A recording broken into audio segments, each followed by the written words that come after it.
আজ তো ছুটির দিন, বাজার পরিস্থিতি কেমন দেখছেন?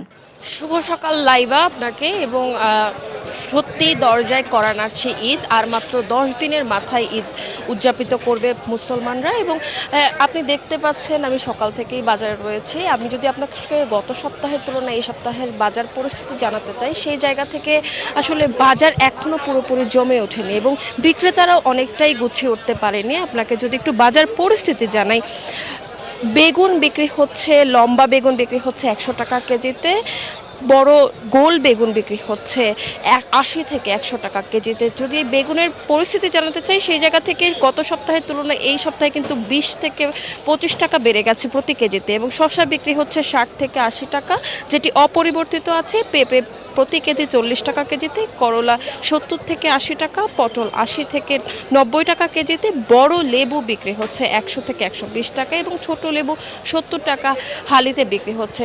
লাইবা আপনাকে যদি একটু বলে রাখি, রমজানের শুরু থেকেই কিন্তু লেবুর অনেকটাই উত্তাপ, যেটি এখন পর্যন্ত কমেনি এবং বাজার বিক্রেতারা বলছেন যে আজকে আসলে স্বাভাবিকভাবে শুক্রবারের বাজার যতটা আসলে জমজমাট থাকে বা ক্রেতা মুখর থাকে, আজকে তেমন একটা নেই, যেহেতু সকাল থেকেই আকাশ অনেকটাই মেঘলা। বিক্রেতারা বলছেন যে আকাশটা একটু ভালো হলে বা আবহাওয়া একটু ঠিকঠাক হলে ক্রেতা সমাগম বাড়বে। এই ছিল এখানকার বাজার পরিস্থিতি। আমাদের কুষ্টিয়া আরেক সহকর্মী, বাজার সহকর্মী জানাবেন। আমি চলে যাচ্ছি লালনের কাছে। লালন, সেখানকার বাজার পরিস্থিতি আমাদের জানাবেন। এই ঈদে জামা জুতো অ্যাক্সেসরিজের ডিসকাউন্ট।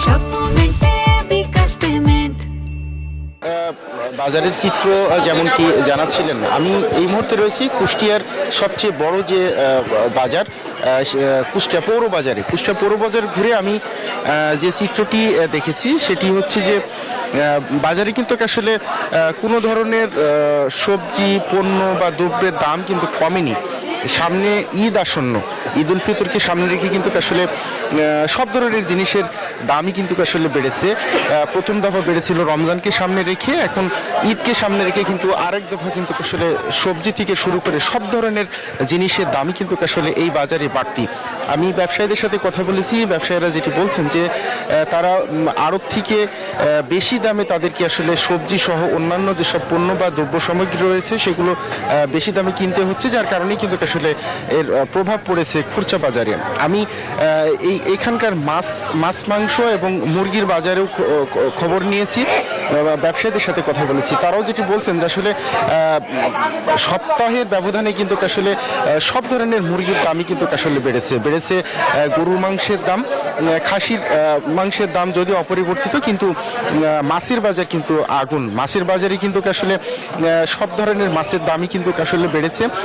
বিশেষ করে নদীর যে মাছ, সেই মাছগুলোর দাম কিন্তু অস্বাভাবিক হারে বেড়েছে বলে আসলে এখানকার ব্যবসায়ীরা বলছেন। ক্রেতারা কিন্তু এই দাম বাড়াতে কিন্তু নাভিশ্বাস। তারা বলছেন ঈদ আসন্ন, ঈদকে সামনে রেখে ব্যবসায়ীদের এই ধরনের সিন্ডিকেট এবং দাম বাড়ানো তারা কিন্তু হতাশ। বাজারটি নিয়ন্ত্রণের দাবি করছেন ক্রেতা এবং ভোক্তা সাধারণ। এই ছিল কুষ্টিয়ার বাজার থেকে আমার কাছে সর্বশেষ। আমি চলে যাচ্ছি চট্টগ্রামে, সেখানে অপেক্ষা করছেন আমার আরেক সহকর্মী নয়ন বড়ুয়া জয়ের কাছে। ধন্যবাদ লালন আপনাকে। আপনি যেমনটা কুষ্টিয়ার বাজারের খবর জানিয়েছেন, তেমনিভাবে একটু আগে আমাদের সহকর্মী ঢাকার বাজারের খবর জানিয়েছেন। তো চট্টগ্রামের বাজারও কিন্তু আমরা দেখছি রোজা যত শেষ হচ্ছে তত কিন্তু আসলে পণ্যের দাম হু হু করে বাড়তে শুরু করেছে। যেখানে রোজার শুরু থেকে দামটা কিছুটা কম ছিল, ম্যাজিস্ট্রেটদের অভিযান অব্যাহত ছিল। এখন ম্যাজিস্ট্রেট যারা আছে তারা কাপড়ের দোকানগুলোতে, শপিং মলে তাদের অভিযান অব্যাহত রেখেছে। তার কারণে কিন্তু আমরা দেখছি বাজারে যে নিত্যপণ্যের বাজারে কিন্তু হু হু করে বাড়ছে। একই সাথে মাংসের দামটা অনেক বেশি। যেখানে ছুটির দিন আজকে মাছের কোনো কমতি নেই, নানা ধরনের মাছের সমাহার। তবে টাটকা মাছ কাজের ধরে বাজারে আসলে তাও যেমন টাটকা তেমন দাম, আবার সাইজ যদি একটু বড় হয় দামটা আরও বেশি তারা চাচ্ছে বলে আমাদেরকে জানিয়েছেন। তো এখানে ছোট থেকে শুরু করে বড় ধরনের মাছও কিন্তু এই বাজারে আছে। যারা ক্রেতা তারাই ছুটি এসেন, আসলেও কিন্তু দামটা একটু বেশি বলছেন। নিম্ন আয়ের মানুষ যারা আছে তারাও কিন্তু যেভাবে মাছ নেওয়ার কথা রয়েছে সেভাবে নিতে পারছে না। একই সাথে কিন্তু আমরা একটু দেখানোর চেষ্টা করছি মাছের পাশাপাশি মাংসের দোকানগুলোতে সাজিয়ে রাখা হয়েছে।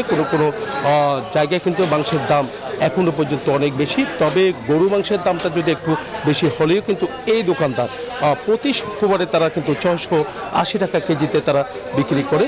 তবে মাংসের দামটা এমনি 900 টাকা থেকে 950 টাকা পর্যন্ত তারা বিক্রি করছে। তো মাংস যেভাবে গরু মাংস জুড়িয়ে রাখা হয়েছে, তবে যারা ক্রেতা তারা যেমনটা জানিয়েছেন যে মাংসের দামটা যদি একটু কম হতো তাহলে তাদের জন্য সহজ হতো। এই ছিল আমার এখানকার সর্বশেষ। ফিরে যাচ্ছে স্টুডিওতে লাইভের কাছে।